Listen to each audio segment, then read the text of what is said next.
The cold morning air bit at Commander Jamin Park's face as he stood at the entrance of the old military facility. 50 years had passed since the Empire took control of Earth, and most of the planet's old military bases had been stripped clean or destroyed. But this one was different. Hidden deep in the mountains of what used to be South Korea, it had somehow escaped the Empire's notice. Jamin pulled his jacket tighter and looked at the massive steel doors that blocked their path. Rust covered the metal surface, and strange symbols were carved into the concrete walls around it. The symbols looked human, but they were unlike anything he had seen before. They seemed to glow faintly in the dim light, though that might have been his imagination. "Sir, the readings are getting stronger," said So-Ra Kim, the team's engineer. She held a scanner in her hands, watching the numbers dance across its small screen. "There's definitely something powered down there, something big." So-Ra was young, maybe 25, with short black hair and sharp eyes that missed nothing. She had grown up under Empire rule, but her mind worked in ways that impressed even Jamin. The Empire thought humans were only good for simple work, but So-Ra could figure out alien technology faster than most Empire engineers. "How big?" asked Dong-Hyun Lee, their pilot. He was nervous, Jamin could tell. Dong-Hyun was good at flying anything with engines, but he worried too much about getting caught by Empire patrols. They all did these days. Big enough to power. "A city," So-Ra replied, not looking up from her scanner. "Maybe bigger." Jamin nodded and activated his communicator. "Base camp, this is team leader. We're going in. Maintain radio silence unless emergency." The voice that came back was scratchy through the old equipment. "Copy, team leader. Good hunting." They had been planning this mission for months. Intelligence reports suggested that the old Earth military had hidden something important in these mountains before the Empire arrived. Most people thought it was just weapons or supplies, but the energy readings suggested something much more interesting. Jamin walked up to the massive doors and placed his hand on a small panel beside them. Nothing happened for a moment. Then, a soft blue light began to glow from within the panel. Lines of light spread across the door's surface, forming patterns that looked almost like a map of stars. "How did you know that would work?" So-Ra asked, staring at the glowing patterns. "I didn't," Jamin admitted, "but the intelligence reports mentioned that the facility was designed to recognize human genetic markers. I figured it was worth a try." The doors began to move, sliding apart with a deep rumbling sound that echoed through the mountains. Cool air flowed out from the darkness beyond, carrying a smell that was hard to describe. It smelled clean, like the air after a storm, but there was something else, something that made the hair on Jamin's arms stand up. "Motion sensors are picking up movement inside," So-Ra said, checking another device. "But it's not alive, more like machinery coming online." They stepped through the doorway and found themselves in a tunnel that stretched deeper into the mountain than their lights could reach. The walls were smooth metal, not rough stone like they expected. Strips of soft light began to glow along the floor, leading them forward like a path. "The whole place is activating," Dong-Hyun said, his voice echoing slightly. "It knows we're here."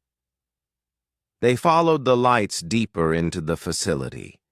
The tunnel opened into larger chambers filled with equipment that looked nothing like the technology they knew. Everything was sleek and curved, made from materials that seemed to shift color in the light. Some of the machines were clearly computers, but they were far more advanced than anything the Empire used. "This doesn't make sense," Sora said, running her scanner over one of the strange machines. According to the Empire's history, humans barely had spaceflight when they arrived. But this technology is more advanced than theirs, Jamin finished. He had been thinking the same thing. The Empire had always claimed that humans were a primitive species that needed their protection and guidance. But the technology around them told a different story. They continued deeper into the facility, passing through room after room of impossible machines. In one chamber, they found what looked like a map of the galaxy, but it showed star systems that the Empire claimed were unexplored. In another, there were weapons that hummed with energy even though they had been sitting unused for 50 years. Finally, they reached the deepest level of the facility. The tunnel opened into a massive underground hangar, so large that their lights could barely reach the far walls. But they didn't need lights to see what waited in the center of the space. A ship sat there, unlike anything they had ever seen. It was beautiful and terrible at the same time, with lines that seemed to flow like water even though they were made of solid metal. Crystals grew from its hull in patterns that hurt to look at directly, as if they existed in more dimensions than the human eye could process. "My God," Dong-hyun whispered. "What is that thing?" Before anyone could answer, lights began to come on throughout the hangar. The ship itself began to glow, and a sound filled the air. It was almost like music, but it came from everywhere at once. The crystals on the ship's hull pulsed in rhythm with the sound. Then a voice spoke, clear and warm, filling the hangar with words that somehow felt familiar even though they had never heard them before. "Welcome home," the voice said. "I have been waiting for you for so long." A hologram appeared in front of them, the image of a woman in her 50s with kind eyes and gray hair pulled back in a simple style. She wore the uniform of the old Earth, military but with symbols that none of them recognized. "My name is Dr. Eugene Choi," the hologram said. "If you are seeing this message, then humanity has survived the Empire's arrival, and you have found your way to Project Phoenix." Jamin stepped forward, his heart pounding. "Dr. Choi? But that's impossible. You've been dead for 60 years. "Thou," hologram smiled sadly. "Dead, yes, but not gone. My consciousness was uploaded into this facility's systems before the Empire's invasion. I have been waiting here, keeping the Phoenix safe, until humans could return to claim their true heritage." "Our true heritage?" Sora asked, her voice barely above a whisper. "The Empire told you that they discovered Earth by accident," Dr. Choi continued. "They said that humans were a primitive species that needed their guidance, but they lied. We detected their expansion across the galaxy centuries ago. We knew they were coming, and we prepared." The hologram gestured toward the impossible ship. "Project Phoenix was our answer to the Empire's threat. A vessel designed using principles of physics that they have never imagined. Technology that works not despite human consciousness, but because of it. Dong Hyun shook his head in disbelief. But if we had ships like this, why didn't we fight back when they invaded? Because the Phoenix wasn't ready, Dr. Choi replied. The Empire arrived 20 years ahead of our most pessimistic projections. We barely had time to hide the prototype and upload my consciousness before their fleets reached Earth. Jae-min looked at the ship, trying to process what he was hearing. And now? Now, Commander Park, it is time for humanity to reclaim its place in the galaxy. The Phoenix has been waiting for pilots whose minds can unlock its true potential. Will you help me wake it up? The crystals on the ship's hull pulsed brighter, as if responding to the question. In that moment, Jae-min felt something change inside him, like a door opening in his mind that he never knew existed. Around him, Sora and Dong Hyun were staring at the ship with the same expression of wonder and recognition. They had found more than just an old military facility. They had found humanity's secret weapon, and it had been waiting for them all along. High above Earth's blue surface, the Imperial Command Station floated like a metal moon. Inside its gray corridors, Admiral Kethvar stood before a wall of screens showing data from across the planet. His 6 arms moved quickly over the control panels, each hand working on different tasks at the same time. The Kethian race was known for being good at many things at once, which made them perfect for running the Empire's conquered worlds. Kethvar's large black eyes studied the energy, readings that had been coming from Earth's surface for the past 3 days. The numbers made no sense. According to Empire records, humans had no technology that could produce such power signatures. Yet the sensors were clearly detecting something unusual in the old mountain ranges of the Korean peninsula. Captain Yoon, he called without turning around. Report to the command center immediately. A few minutes later, Captain Haewon Yoon entered the room and stood at attention. She was one of the few humans who had earned a place in the Imperial Navy, though it had taken her 15 years of perfect service to reach her current rank. Her black hair was pulled back in the regulation Imperial style, and her uniform was spotless. But Kethvar could see the tiredness in her eyes that all human officers carried. The weight of serving the people who had conquered their world. "You requested my presence, Admiral?" Haewon asked in perfect Imperial standard. "Yes. Look at these readings." Kethvar pointed one of his hands at the main screen, while his other hands continued working. "Energy signatures from Sector 7G. Very strong. Very unusual." Haewon studied the data, her face showing no emotion.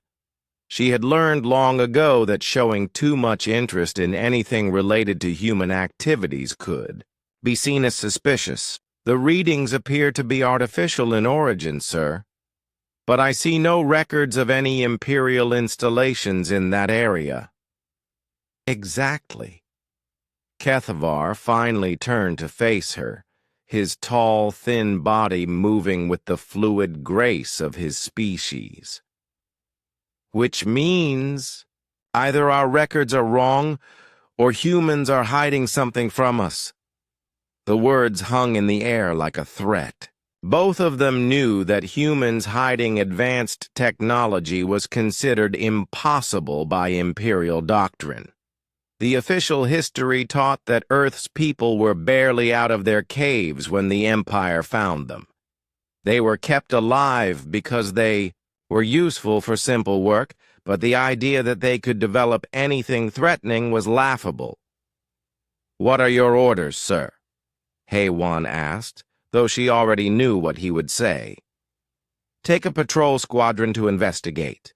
3 ships should be enough to handle whatever primitive weapons the humans might have found."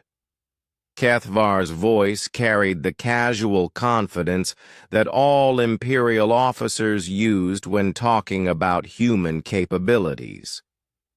"If you find anything interesting, report back immediately. If you find rebels, eliminate them." HFY saluted in the Imperial style, placing her right hand over her heart. "Understood, Admiral. When do you want us to depart?"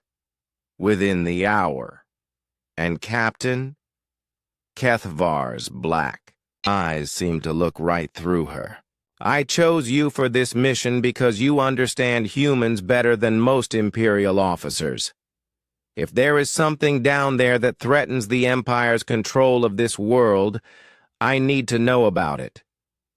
"Of course, sir." HFY turned to leave, but Kethvar's voice stopped her. "One more thing. The Emperor has been asking questions about human loyalty lately. Some worlds have been experiencing problems with their human populations. Make sure this mission goes smoothly, for both our sakes." HFY nodded and left the command center, her mind racing. Problems with human populations meant rebellions, and rebellions meant crackdowns. She had seen what happened to human worlds that caused trouble for the Empire. The lucky ones were just enslaved more harshly. The unlucky ones were burned from orbit. An hour later, HFY stood on the bridge of the Imperial patrol ship Swift Justice. Around her, the mixed crew of different alien species worked at their stations. Most of them barely looked at her, which was normal. Humans were tolerated in the Imperial military, but they were never truly accepted. "Captain," called out the ship's sensor officer, a blue-skinned Voltani with large compound eyes. "We are approaching the target coordinates. Energy readings are getting stronger." "Show me," HFY ordered. The main screen lit up with a view of the mountain range below. At first everything looked normal, just rocky peaks covered with snow and old earth forests. But then the sensors began picking up the energy signatures that had worried Admiral Kethvar. "By the void," whispered the navigation officer, a reptilian. "Scarin. Those readings are off the scale. What could humans possibly have that produces such power?" HFY stared at the data, feeling something cold growing in her stomach. The energy signatures were not just strong, they were sophisticated. The patterns looked almost like the advanced power systems used in Imperial dreadnoughts. But that was impossible. Humans did not have access to that kind of technology. "Captain," the communications officer reported, "we are receiving a transmission from the surface. It appears to be coming from the source of the energy readings." "Put it through," HFY ordered, though part of her did not want to hear what the message might contain. The voice that came through the speakers was human, speaking in Korean. HFY understood the language, though she had not heard it spoken, freely in years. The Empire discouraged humans from using their old languages. "Unknown Imperial vessel," the voice said. "You are approaching a restricted area. Please change course immediately." The bridge fell silent. Everyone stared at HFY, waiting to see how she would respond. A human was giving orders to an Imperial, patrol ship. It was unthinkable. "This is Captain Haewon Yoon of the Imperial Navy," she replied in Imperial Standard. "You will identify yourself immediately and surrender for questioning." There was a pause. Then the voice came back, still speaking. Korean. "Captain Yoon, this is Commander Jae-min Park of the Earth Defense Force. I am ordering you to withdraw from this area. You do not want to see what we have found down here. Earth Defense Force." Haewon felt her heart skip a beat. There had been no Earth Defense Force for 50 years. The Empire had disbanded all human military organizations after the conquest. Yet this man spoke with the authority of someone who expected to be obeyed. "Sir," the censor officer called out urgently, "something is happening on the surface. The energy readings just spiked again. And there is movement. Something large is coming out of the mountain." Haewon looked at the screen and felt her blood turn to ice. A section of the mountainside was opening like a door, revealing a massive underground hangar, and rising from that hangar was a ship unlike anything she had ever seen. It was beautiful and terrifying at the same time, with curves that seemed to bend light around them and crystals that pulsed with inner fire. The ship moved without making any sound that their sensors could detect, and it left no energy trail as it rose into the sky. "What is that?" the navigation officer asked, his voice shaking. "I do not know," Haewon replied honestly. "But scan it. Full analysis. I want to know everything about that vessel." The sensors worked for several seconds, then began displaying data that made no sense. The ship appeared to be made of materials that their computers could not identify. Its power source was completely unknown, and according to the scans, it was somehow bigger on the inside than it was on the outside. "Captain," the communications officer reported, "the unknown vessel is hailing us." "Answer," Haewon ordered. The voice that came through was different this time, older, more formal. It spoke in perfect Imperial Standard with no accent. "Imperial? Patrol ship. This is the Earth vessel Phoenix. You have 10 seconds to withdraw from this system before we consider you a threat to our world." Haewon stared at the impossible ship on her screen. Everything she had been taught about human capabilities was falling apart. This vessel looked more advanced than anything in the Imperial fleet, and the humans who built it were talking to her like equals. "Phoenix," she said slowly, "you are in violation of Imperial law. Surrender immediately, or we will open fire." The response came back immediately, and there was something like laughter in the voice. "Captain Yoon, I suggest you contact your admiral and tell him that Earth remembers what the Empire tried to make us forget. Tell him that humanity is no longer hiding." The transmission ended, leaving Haewon staring at the mysterious ship as it hung in space above Earth like a new star. Everything was about to change, and she was not sure which side she wanted to be on when it did.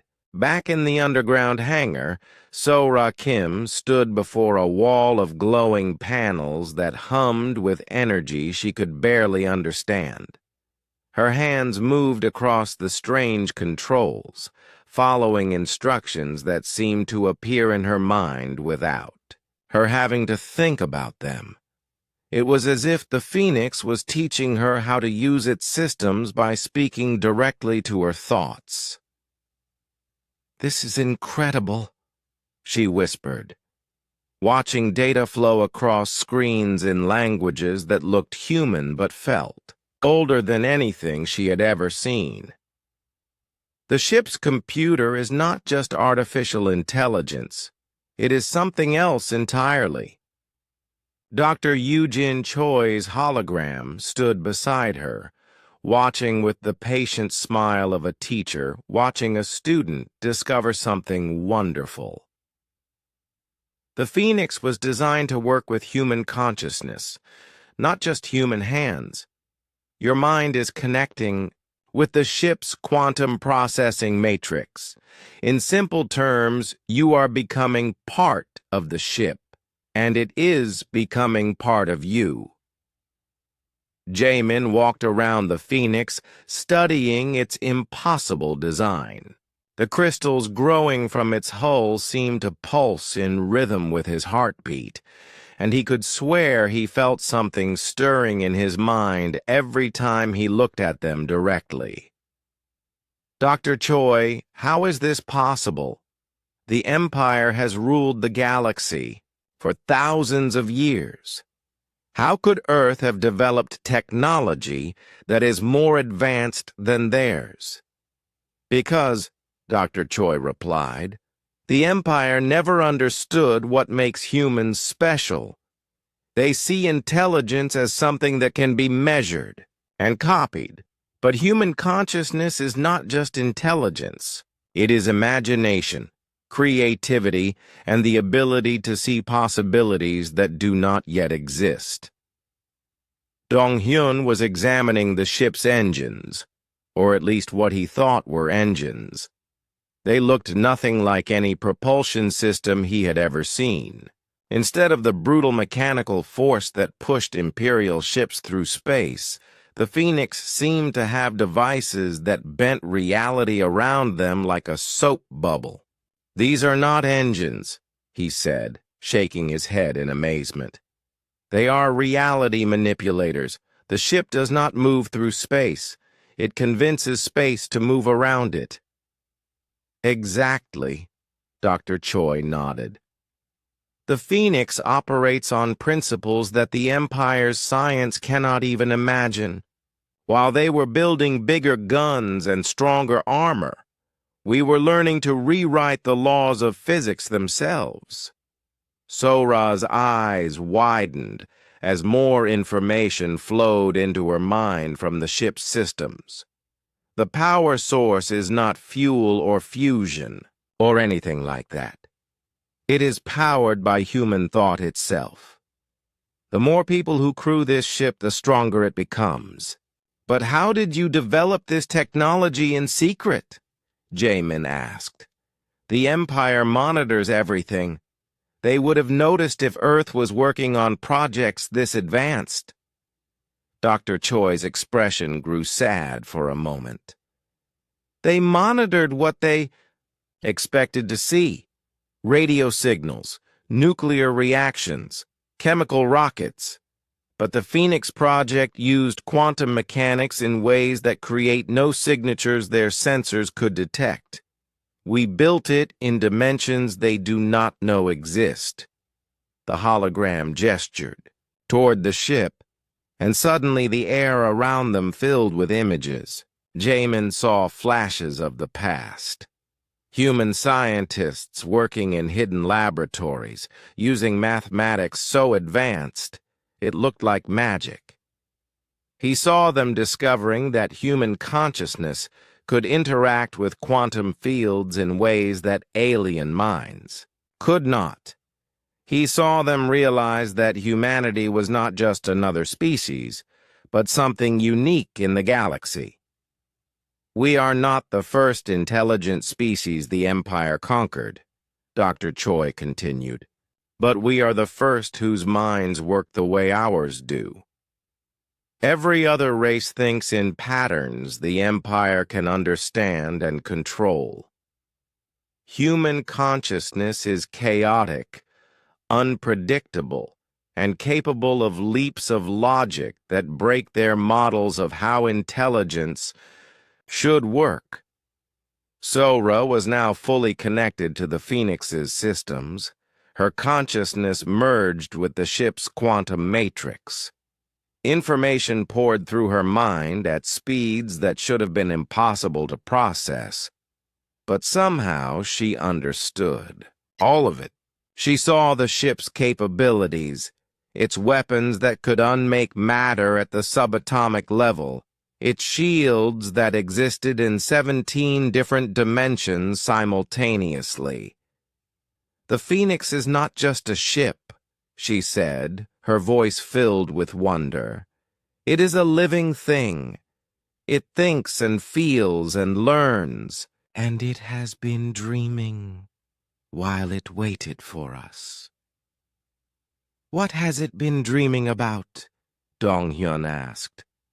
Sora closed her eyes and let the ship's memories flow through her mind. "Freedom. It has been dreaming about flying between the stars without fear. About showing the galaxy what humans can really do when we stop hiding our true nature." Suddenly, alarms began to sound throughout the hangar. Red lights flashed, and Dr. Choi's hologram flickered with urgency. "Imperial patrol ships are approaching the facility," she announced. "3 vessels, armed and preparing for combat. The Phoenix must launch immediately." Jamin felt his heart rate spike. "We are not ready. We barely understand how the ship works."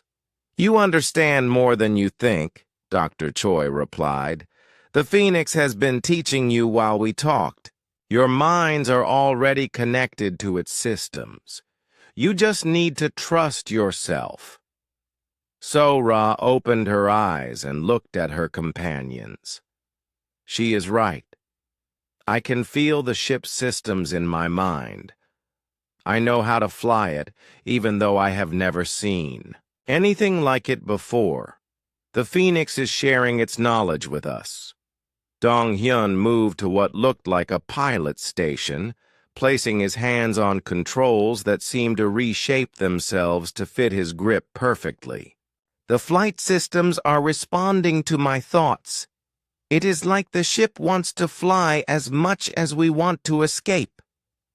"Then we go," Jamin decided. "Dr. Choi, what about you?" The hologram smiled. "I will come with you. My consciousness is stored in the Phoenix's quantum matrix. Wherever the ship goes, I go." They climbed aboard the Phoenix through an opening that appeared in its hull without any visible door or ramp. The interior was just as impossible as the exterior, with corridors that seemed longer than the ship itself, and rooms that contained more space than should have been physically possible. The bridge was a sphere of light and crystal with stations that formed themselves around each crew member as they approached. Jamin found himself in the command position, sitting in a chair that felt like it had been made specifically for his body. Around him, Sora and Dong-hyun took their places at stations that seemed to know exactly what each person was best suited for. "Systems are online," Sora reported, though she was not sure how she knew that. The information just appeared in her mind. "All quantum matrices are stable. Reality anchors safely engaged. Flight controls respond," Dong-hyun added, his hands moving over controls that looked more like musical instruments than ship controls. "The Phoenix is ready to show us what it can do." Above them, the mountain's camouflaged hangar doors began to open, revealing the blue sky of Earth. For the first time in 50 years, a human warship was about to take flight. "Phoenix, you are cleared for launch," Dr. Choi's voice said through the ship's communication system. "Show the Empire what they never understood about humanity. The ship rose from its hidden berth with no sound and no visible means of propulsion. It simply decided to be in the sky instead of underground, and reality agreed with its decision. As they broke through Earth's atmosphere, Jamin could see the Imperial patrol ships waiting for them in the darkness of space. "Contact the lead ship," he ordered. "It is time to introduce ourselves properly." The Phoenix hung in space like a crystal star, its hull pulsing with colors that had no names.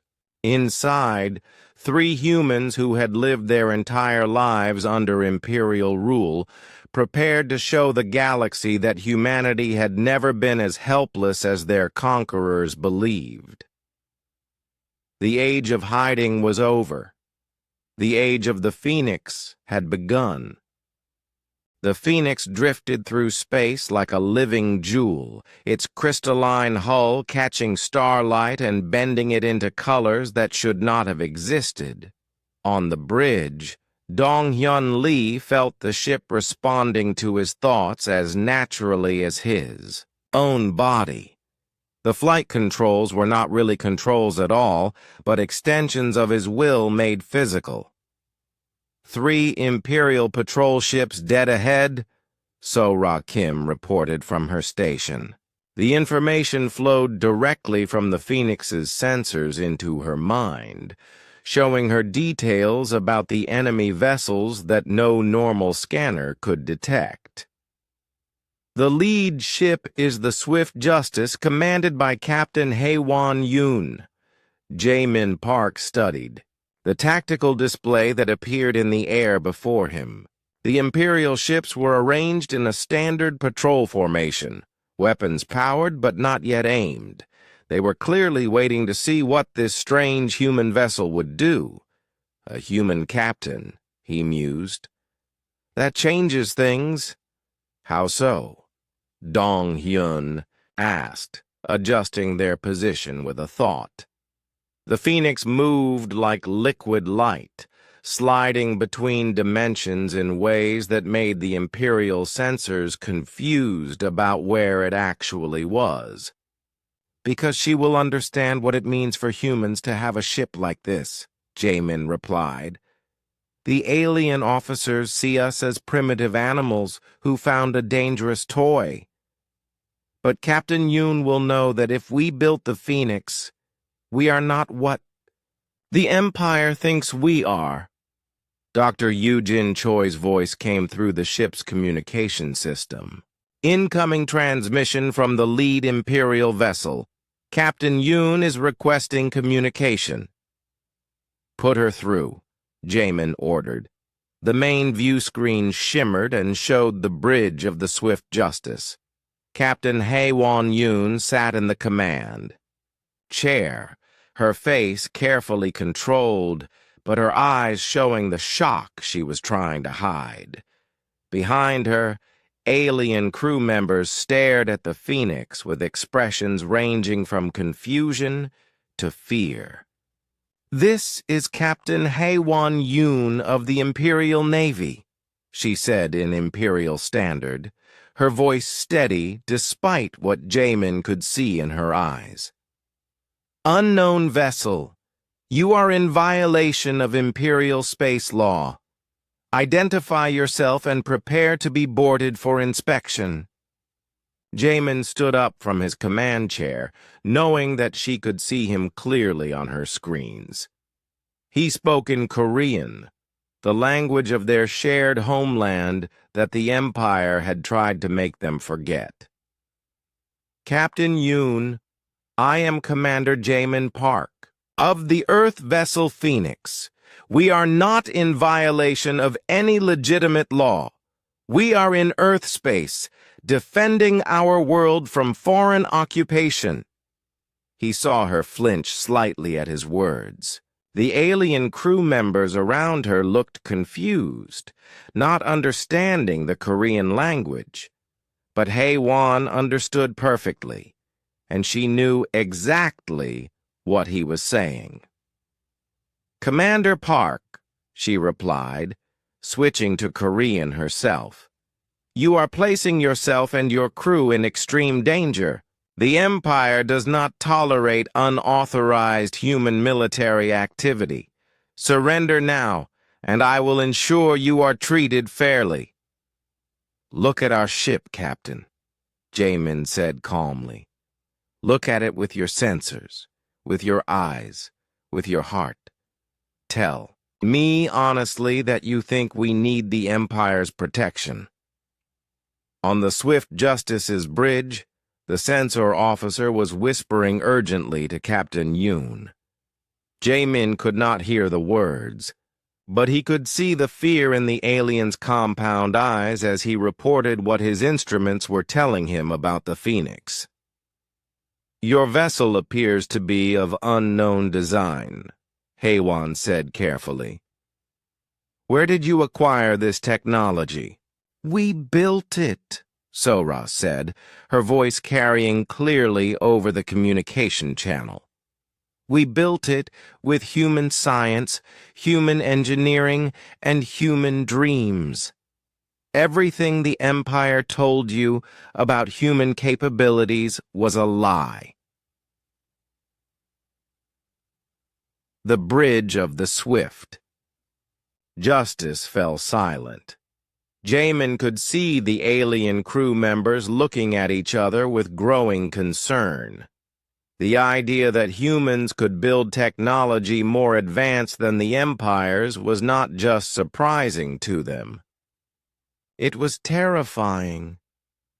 "That is impossible," Haywan said, but her voice lacked conviction. "Human technology is primitive. The Empire's records show that Earth barely had spaceflight when we were discovered.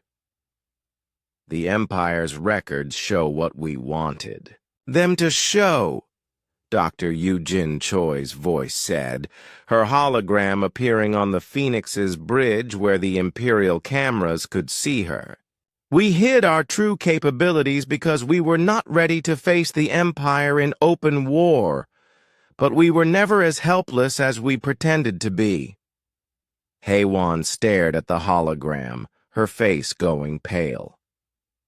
"Dr. Eugene Choi died 60 years ago. That is impossible." "Death is not always the end, Captain," Dr. Choi replied gently. "My body died, but my consciousness lives on in the Phoenix's quantum matrix. I have been waiting here, keeping our secrets safe, until humanity was ready to reclaim its freedom." The communication channel crackled with interference as one of the other Imperial ships tried to break into the conversation. An angry alien voice spoke in Imperial Standard. "Captain Yoon, why are you wasting time talking to these humans? Order them to surrender or destroy them immediately." Jamin saw Haywan's jaw tighten. She was caught between her duty to the Empire and her growing realization that everything she had believed about her own species was wrong. "Commander Park," she said formally, switching back to Imperial Standard so her crew could understand. "I am ordering you one final time to surrender your vessel for inspection. If you refuse, I will be forced to open fire. Then you will fire on your own people to protect the aliens who conquered your world," Jamin replied sadly. "I had hoped for better from you, Captain." The words hit her like a physical blow. Jamin could see the conflict tearing at her as she realized exactly what choice she was being forced to make. "All ships, this is Captain Yoon," she said finally. "The unknown vessel has refused to surrender. Prepare to open fire." "Captain," Sora said quietly, "the Phoenix's defensive systems are activating automatically. The ship is preparing to protect us." Jamin felt something change in the air around them. The crystals on the Phoenix's hull began to pulse faster, and reality itself seemed to bend slightly around the ship. He could sense the vessel's weapons coming online, systems so advanced that they operated on principles the Empire had never imagined. "Phoenix to all Imperial vessels," he broadcast. "We do not wish to fight other humans. Captain Yoon, you still have time to make the right choice." But it was too late. The Swift Justice's weapons charged to full power, and Jaemin could see that there was no longer any choice for either of them. "Fire," Haewon ordered, her voice breaking slightly on the word. Energy beams lanced out from all three Imperial ships, converging on the Phoenix with enough power to destroy a small moon. But as the weapons struck the strange human vessel, something impossible happened. The Phoenix did not explode. It did not even shake. Instead, the energy beams seemed to be absorbed by the crystals on its hull, which began to glow brighter and brighter until they were almost too bright to look at. "Impossible," whispered the sensor officer on the Swift Justice. "The target is converting our weapons fire into power for its own systems." Haewon stared at her screens in shock as the Phoenix began to move, sliding through space in ways that broke every law of physics she knew. The ship was not just avoiding their weapons. It was using their own attacks to make itself stronger. "Cease fire," she ordered, but it was too late. The Phoenix had begun to show the Empire exactly what human ingenuity could accomplish when it stopped hiding in the shadows. And Captain Haewon Yoon was about to learn which side of history she wanted to be on. Admiral Kethvar's 6 hands moved frantically across the control panels in the Imperial Command Station as emergency reports flooded in from across the system. His large black eyes stared at screens showing impossible data from the encounter between Captain Yoon's patrol and the mysterious human vessel. "Show me the combat recordings again," he ordered, his voice tight with disbelief. The main screen displayed the footage from the Swift Justice's sensors. 3 Imperial warships firing at full power at a single target. Energy beams that could melt asteroid belts striking the strange crystalline ship. And then the impossible sight of those same weapons being absorbed and converted into power for the enemy vessel. "Computer analysis confirms the readings, sir," reported his aide, a nervous Voltani whose blue skin had turned pale with fear. The human vessel not only survived direct hits from military-grade weapons, but actually became stronger from the attacks. Kethvar's hands clenched into fists. In 300 years of Imperial expansion, nothing like this had ever happened. The Empire's weapons were designed to destroy any known technology in the galaxy. The fact that they had failed against a human ship challenged everything he understood about the natural order of the universe. "Get me a direct line to the Imperial. High Command," he ordered. "Priority Alpha clearance, and summon War Master Thexnall from the Outer Rim immediately." His aide's compound eyes widened in shock. "Sir, War Master Thexnall commands the Eternal Dominion. That vessel has not been called into action for 50 years. Are you certain?" "Look at those readings," Kethvar snapped, pointing at the impossible data on his screens. "A human ship just made our best weapons useless. If that technology spreads to other human colonies, it could threaten the stability of the entire Empire. Yes, I am certain." While the Admiral dealt with the crisis in space, far below on Earth's surface, the consequences of the Phoenix's first battle were already spreading. In hidden bases around the world, Human resistance fighters watched recordings of the encounter with growing excitement. In a bunker beneath the ruins of old London, resistance leader Min Ho Chen stared at a small screen showing the Phoenix floating untouched in space while Imperial weapons fire bounced harmlessly off its hull. "It is real," he whispered to his companions. The old stories were true. Humanity was never as helpless as the Empire made us believe. Around him, men and women who had spent their lives fighting a seemingly hopeless war against impossible odds began to smile for the first time in years. The Phoenix was not just a ship. It was proof that their struggle had not been meaningless.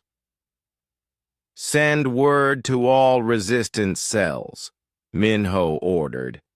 "Tell them that the time of hiding is over. If our people can build one ship like the Phoenix, they can build more."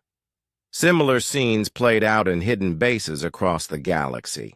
On mining worlds where humans toiled in slavery, secret messages began to spread.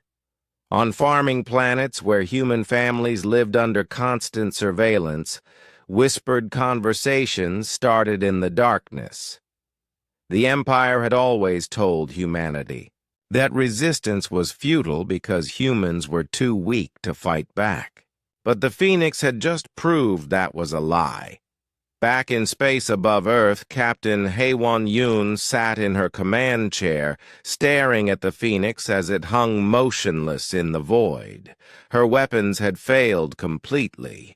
Her ship, which she had always believed was one of the most advanced vessels in the Imperial fleet, suddenly seemed primitive and clumsy compared to the elegant crystalline craft that floated before her. "Captain," her sensor officer reported, "we are receiving another transmission from the Phoenix." "Put it through," she said quietly. Commander Jae-min Park appeared on her screen, but his expression was not triumphant. Instead, he looked sad, almost disappointed. "Captain Yoon," he said in Korean, "your weapons cannot harm us. But we do not wish to harm you either. You are human, like us. You should be fighting with us, not against us." "I have sworn an oath to serve the Empire," Haewon replied, though her voice lacked its earlier conviction. "I cannot simply abandon my duty." "What duty?" asked Sora Kim, appearing beside Jae-min on the screen. "Your duty to the aliens who conquered our world? Your duty to the Empire that tells human children they are worthless? Your duty to a system that makes our people into slaves?" Haewon felt something break inside her chest. Those words hit harder than any weapon because they were true. She had spent 15 years earning her rank in the Imperial Navy. And for what? So she could point guns at her own species and force them to obey their conquerors? "The Empire brought order to the galaxy," she said, but the words sounded hollow even to her own ears. Without Imperial guidance, there would be chaos and war. "There is already war," Dr. Eugene Choi's voice said gently as her hologram appeared on the transmission. "The Empire wages war against every species that refuses to bow down to them. The only difference is that now, for the first time, humanity has the power to fight back." On Haewon's bridge, her alien crew members were growing increasingly agitated. The reptilian Skarin at the navigation station spoke up in Imperial Standard. "Captain, we should withdraw and call for reinforcements. This human vessel is clearly using stolen alien technology." With enough firepower, we can still destroy it. But Haywan was no longer listening to her alien crew. She was thinking about her childhood before the Empire's occupation was complete. She remembered her grandfather, telling her stories about the old days, when humans governed themselves and reached for the stars with their own ships. She remembered the pride in his voice when he talked about human achievements, and the sadness when he explained why those days would never come again. Except now, floating in space before her, was proof that those days could come again. "Captain," the communications officer reported, "Admiral Keth Var is requesting an immediate status report." Haywan looked at the Phoenix one more time, its crystalline hull pulsing with gentle light like a beating heart. Then she made a decision that would change the course of galactic history. "Tell the Admiral that the situation is under control," she ordered. "We are continuing negotiations with the unknown vessel." "But, Captain," the Scaran protested, "Admiral Keth Var ordered us to destroy any threats to Imperial authority. I'm the captain of this ship," Haywan said firmly, "and I decide what constitutes a threat." She opened a private communication channel to the Phoenix, one that her crew could not monitor. "Commander Park," she said quietly in Korean, "I need to know more about your ship. If humanity really built this technology ourselves, if we are not as primitive as the Empire claims, then I need to understand what that means." Jamin smiled for the first time since the encounter began. "It means, Captain Yoon, that the Empire has been lying to all of us, and it means that you have a choice to make. You can continue serving the aliens who conquered our world, or you can help us show the galaxy what humans are really capable of." High above them, War Master Thexnal's dreadnought dropped out of hyperspace at the edge of the solar system. The Eternal Dominion was a ship designed to destroy entire planets, and it was heading straight for Earth with orders to eliminate the human threat once and for all. The real test of the Phoenix's power was about to begin. The Eternal Dominion moved through space like a mountain of black metal and burning hatred. 10 kilometers long and bristling with weapons that could crack moons in half, it was the Empire's answer to any threat that dared challenge Imperial authority. On its bridge, War Master Thexnal stood 8 feet tall, his scaled purple skin marked with the scars of 100 conquered worlds.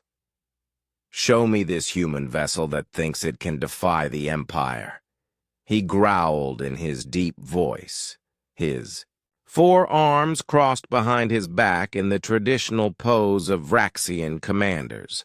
The main screen flickered to life, showing the Phoenix floating in space near Earth. To most beings in the galaxy, it would have looked beautiful, almost peaceful. But Thexnal saw only a target that needed to be destroyed. "It appears to be constructed from unknown materials," reported his science officer, a spider-like arachnid whose multiple eyes reflected the screen's light.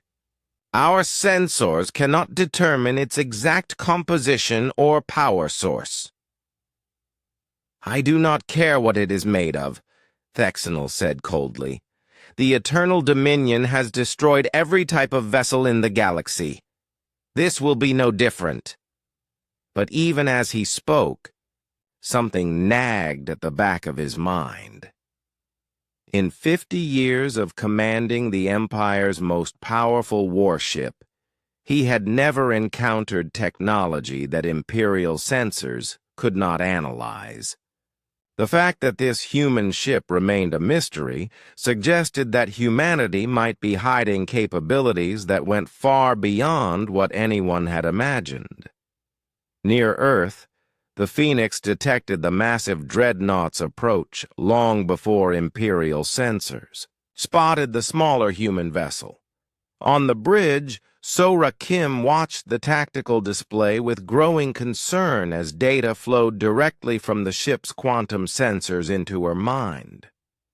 "That thing is enormous," she said, her voice tight with worry. According to the Phoenix's database, it is the Eternal Dominion. The Empire uses it to destroy entire rebellious worlds. Jamin studied the approaching dreadnought, feeling the Phoenix's systems responding to the threat by powering up weapons he barely understood. "How many ships has it destroyed?" "Thousands," Dr. Eugene Choi replied, her hologram appearing beside them. "The Eternal Dominion is responsible for the complete annihilation of 17 species that refuse to surrender to Imperial authority. Its main weapon can literally tear apart the bonds that hold atoms together." Dong-hyun felt his hands shaking as he gripped the flight controls. "Can we outrun it?" "The Phoenix is faster than anything the Empire has ever built," Dr. Choi said. "But running will not save Earth. If we flee, Thexanol will simply bombard the planet from orbit until there is nothing left alive." Meanwhile, Captain Haewon Yoon watched the dreadnought's approach from her patrol ship with growing horror. She knew what the Eternal Dominion's arrival meant. The Empire was not just planning to destroy the Phoenix. They were planning to make an example that would terrify any other human world that might think about rebellion. "Captain," her communications officer reported, "we are receiving orders from War Master Thexanol. All Imperial vessels are to withdraw to minimum safe distance while the Eternal Dominion engages the target." Haewon stared at the massive warship that was now close enough to see with her naked eyes. She had served the Empire faithfully for 15 years, believing that Imperial rule brought peace and stability to the galaxy. But now she was watching them prepare to use their most terrible weapon against her own homeworld, and she finally understood what that peace really cost. "Belay that order," she said quietly. Her bridge crew stared at her in shock. "Captain?" the Scaran navigation officer asked. "I said belay that order. We are not withdrawing. But, Captain, those are direct orders from a war master. Disobeying them is treason." Haewon turned to look at her mixed alien crew, seeing them clearly for the first time in years. They were not her friends or comrades. They were the representatives of a system that had conquered her people and was now preparing to destroy them. "Then I guess I am a traitor," she said simply. She opened a communication channel to the Phoenix. "Commander Park, this is Captain Yoon. I am transmitting tactical data about the Eternal Dominion's weapons and defenses. Whatever you are planning to do, you had better do it quickly." On the Phoenix's bridge, Jamin felt a surge of hope as critical information about the dreadnought began flowing through their systems. "Thank you, Captain. But you realize what this means for you and your crew."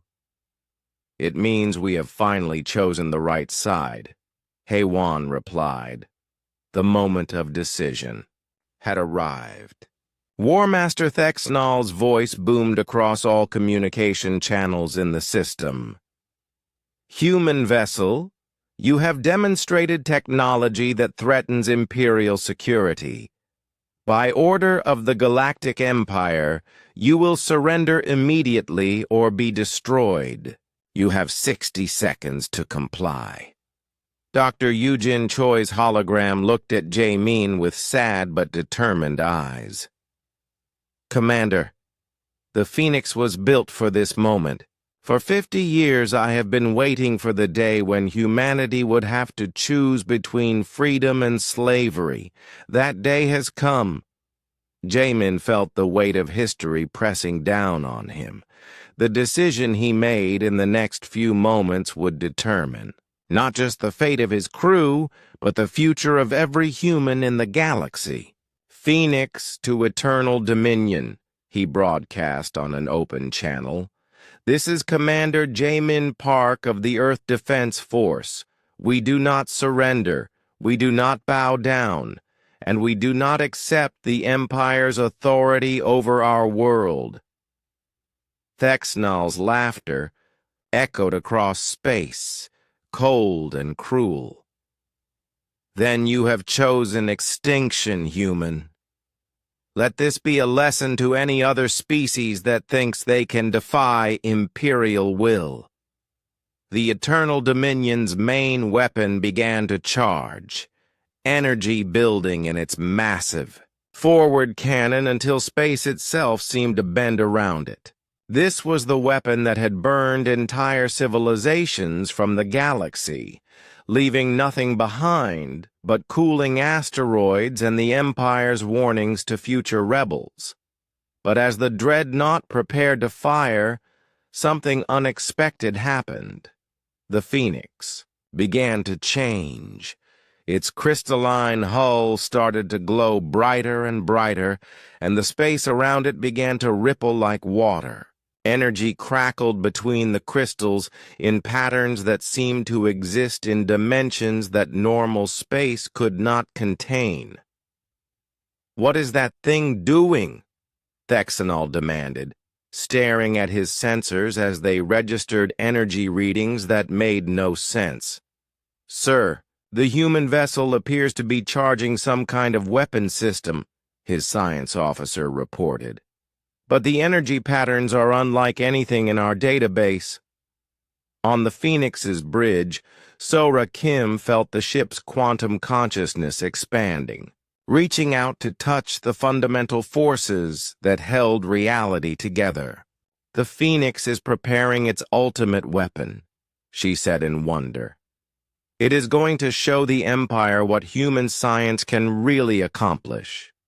The two most powerful vessels in the galaxy faced each other across the void, each representing a completely different vision of what the future could be.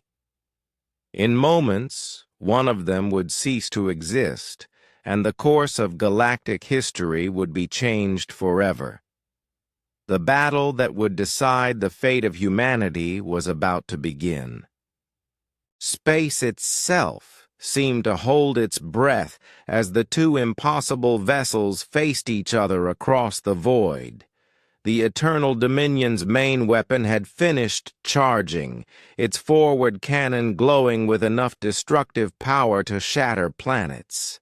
But the Phoenix was no longer just a ship. It had become something that existed in multiple dimensions at once, its crystalline hull blazing with energies that made reality bend and twist around it. War Master Thexnal stood on his bridge, his four massive arms gripping the command rail as he stared at the impossible readings on his screens. In 50 years of commanding the Empire's most feared warship, he had never seen anything like what the human vessel was doing to the space around it. "Sir, our sensors are detecting massive quantum fluctuations around the target," his science officer reported, her multiple spider-like eyes reflecting the strange lights coming from their instruments. "The human ship appears to be manipulating the fundamental structure of space-time itself." "Impossible," Thexnal growled. "No species in the galaxy has that level of technology. The humans are barely out of their caves. But even as he spoke, he could see with his own eyes that something extraordinary was happening. The Phoenix was not just glowing now. It was existing in several places at once, its image shifting and blurring as if it occupied multiple realities simultaneously. On the Phoenix's bridge, Sora Kim felt her consciousness expanding beyond the boundaries of her own mind. The ship's quantum matrix had fully integrated with her thoughts, and through it she could perceive dimensions of reality that human language had no words to describe. "The Phoenix is accessing the quantum foundation layer," she said, her voice echoing strangely as if it came from everywhere at once. "It is preparing to use the reality cascade generator." Jae-min felt the ship's power flowing through his mind, like liquid fire. Around him, the bridge had transformed into something that was more energy than matter, with control surfaces that existed as pure thought made visible. "What exactly does this weapon do?" he asked Dr. Eugene Choi. The hologram of the long-dead scientist appeared beside him, but now she seemed more real than the physical world around them. "It does not just destroy matter, Commander. It unweaves the quantum threads that hold reality together. Whatever it targets simply ceases to have ever existed." Dong-hyun gripped his flight controls, feeling the Phoenix responding to his will, in ways that defied every law of physics he had ever learned. "Are we sure we want to use something that powerful? What if we cannot control it?" "The Phoenix will not let us make that mistake," Dr. Choi replied. "The ship's consciousness is connected to ours now. It knows the difference between necessary destruction and meaningless slaughter." Meanwhile, Captain Haiwan-yoon watched the impossible confrontation from her patrol ship, her alien crew frozen in terror at what they were witnessing. None of them had ever imagined that any species could develop technology that operated on such a fundamental level. "Captain," her communications officer whispered, "should we evacuate the system? If those two ships destroy each other, the explosion could—" "No," Haiwan said firmly. "We stay.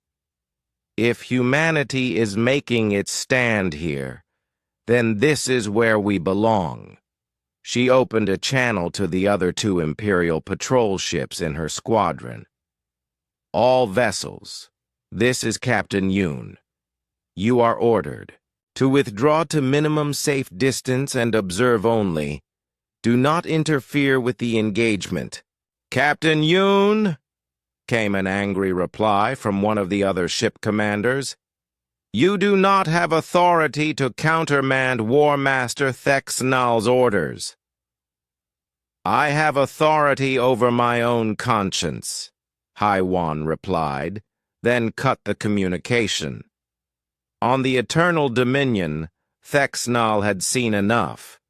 Whatever the humans were doing, he would not give them time to complete it. "Fire!" he commanded. The dreadnought's main cannon discharged with a fury that lit up half the solar system. The beam that lanced out toward the Phoenix carried enough energy to boil away Earth's oceans and crack its crust like an eggshell. It was destruction on a scale that few species had ever witnessed and survived to remember. But as the devastating beam struck the Phoenix, something impossible happened. The energy did not destroy the human ship. Instead, it seemed to pass through it as if the Phoenix existed in a dimension where the attack could not reach. "Direct hit confirmed," the Eternal Dominion's weapons officer reported in confusion. But the target is undamaged. Sir, I do not understand how this is possible. Thexnel stared at his screens in growing rage and fear. Fire again. Full spread. Use every weapon we have. The massive dreadnought unleashed its complete arsenal. Hundreds of weapon systems firing simultaneously. Energy beams, particle cannons, quantum torpedoes, and gravitational warheads all converged on the Phoenix in a display of destructive power that could have sterilized entire star systems, but none of it mattered. The Phoenix existed in quantum, superposition now, occupying all possible positions simultaneously while remaining in none of them long enough to be hit. The Empire's weapons passed through empty space, while the real ship danced between dimensions like a ghost made of starlight. "Commander," Sora said, her voice now coming from the Phoenix's quantum matrix itself, "the reality cascade generator is fully charged. We can end this." Jamin felt the terrible weight of the decision before him. The weapon the Phoenix was preparing to use would not just destroy the Eternal Dominion, it would erase it so completely that it would be as if the dreadnought had never existed at all. Every world it had burned, every species it had annihilated, every act of imperial brutality it had committed would remain in history. But the ship itself would simply be gone, removed from reality at the quantum level. "War Master Thexnal," he broadcast on an open channel.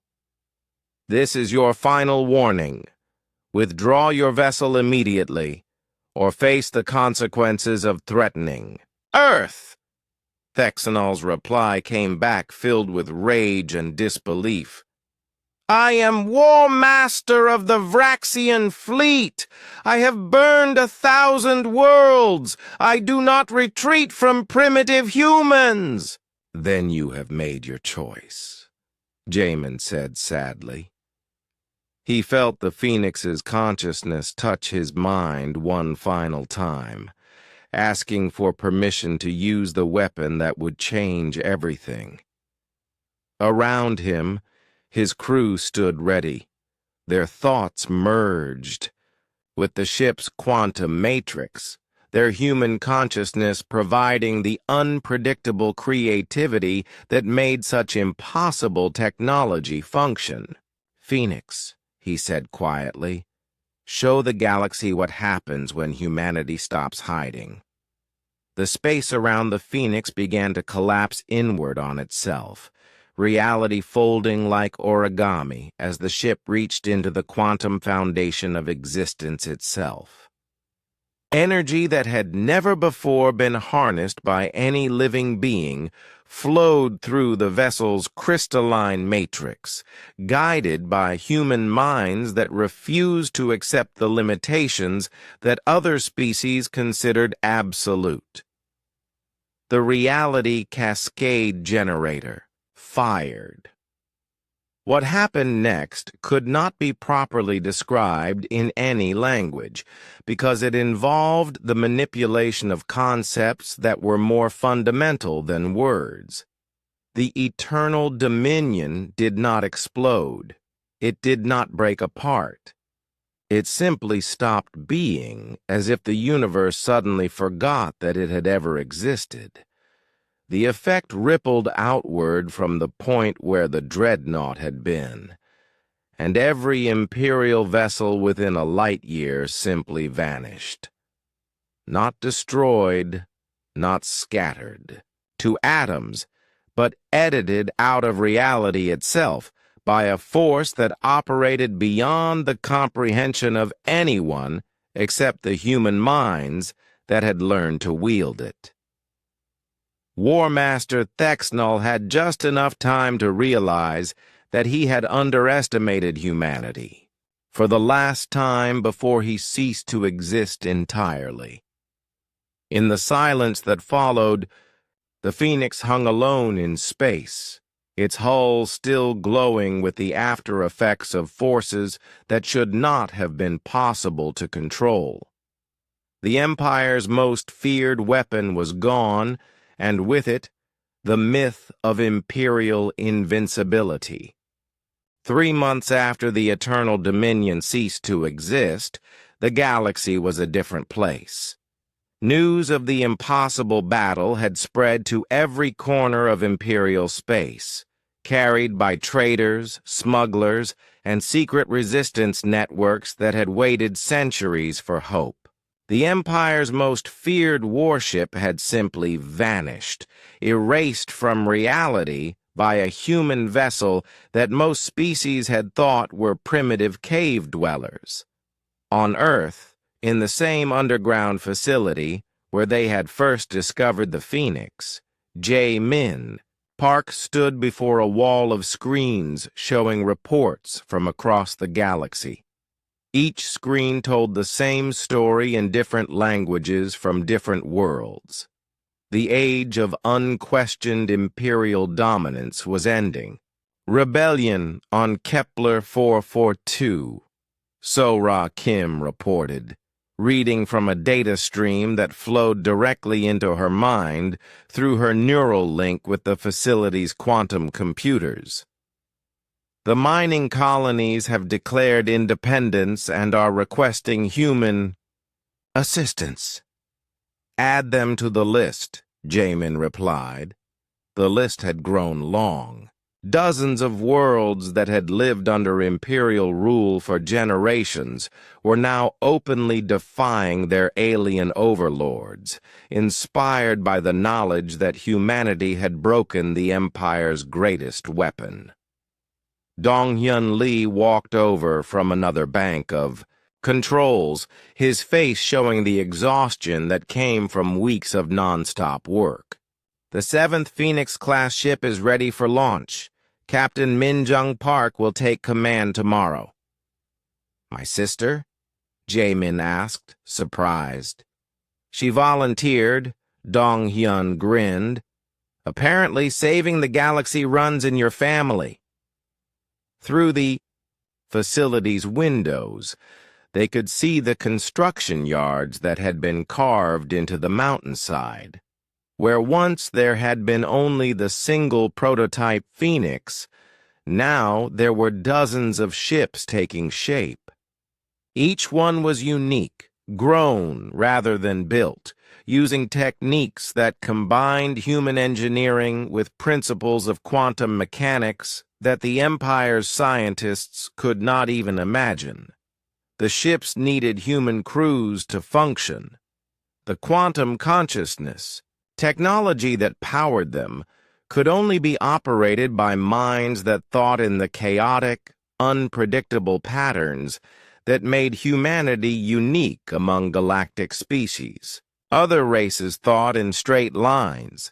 Humans thought in loops and spirals and impossible tangents that could bend reality to their will. Dr. Eugene Choi's hologram appeared beside them, her image more solid now than it had been when they first found her. The quantum matrix that held her consciousness had been expanded and improved, allowing her to exist more fully in the physical world. The first colony ship is ready to depart for the Vega system, she reported. The human refugees there have been asking for protection ever since news of our victory reached them. Jamin nodded. It was not enough to just fight the Empire. They had to offer something better. The Phoenix ships were powerful enough to protect human worlds, but humanity needed to show the galaxy that they could build as well as destroy. Any word from Captain Yoon? He asked. She is leading the liberation of the Tau Ceti colonies, Dr. Choi replied. Her squadron has freed 3 mining worlds in the past month.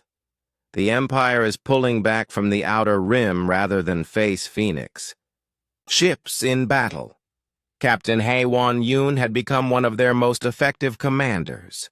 Her knowledge of Imperial tactics and her connections within the human members of the Imperial Navy had allowed her to convince dozens of other human officers to defect. Each defection brought with it valuable intelligence and sometimes entire fleets of Imperial vessels whose human crews had decided to fight for their own species instead of their alien masters. "The Council of Species is demanding an emergency session," Sora added, reading from another data stream. "Apparently, they want to discuss the human problem now that we have proven we are not as primitive as they claimed."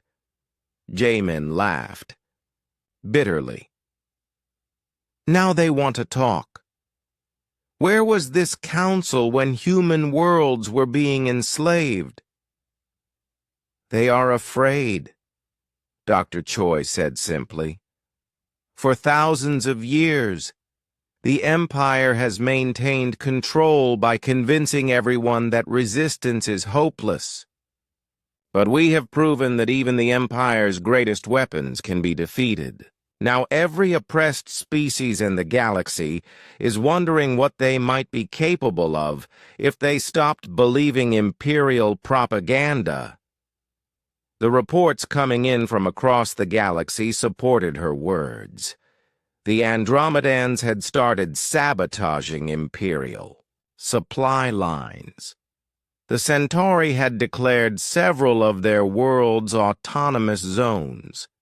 Even species that had been loyal to the Empire for generations were beginning to question whether Imperial rule was truly in their best interests.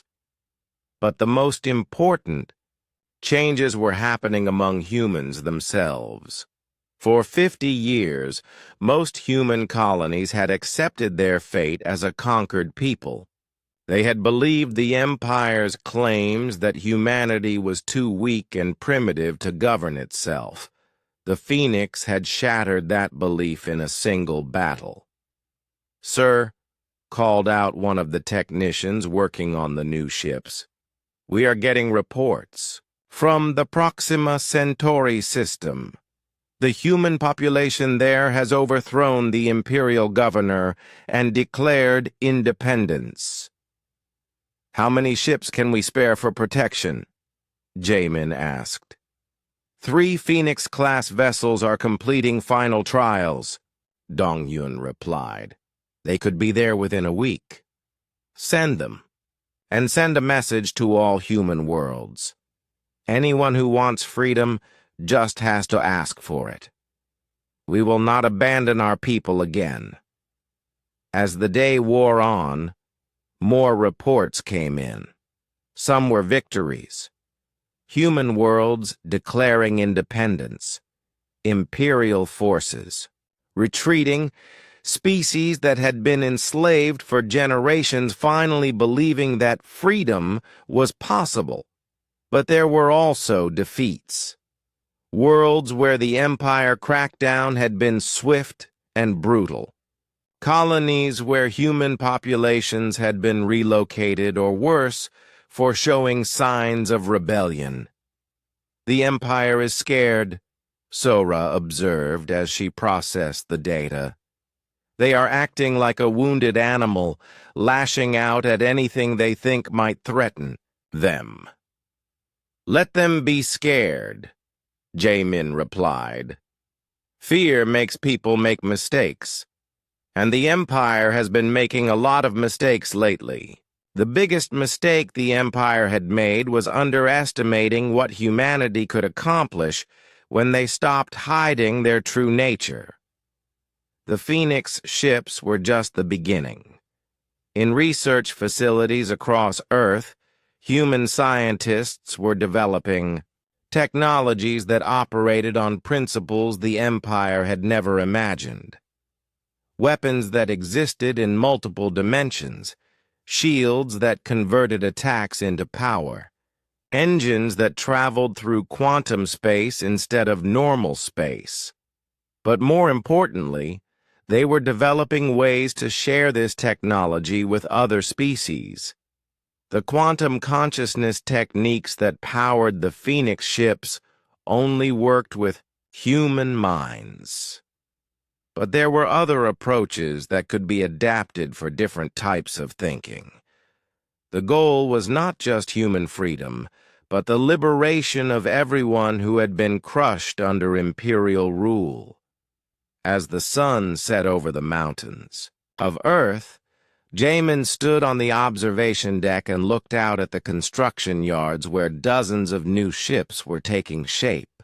Each one represented hope for another world, another chance for freedom, another step toward a galaxy where people governed themselves instead of bowing to alien overlords. "Commander," Dr. Choi said, appearing beside him, "you should know that. We are receiving messages from species we have never heard of.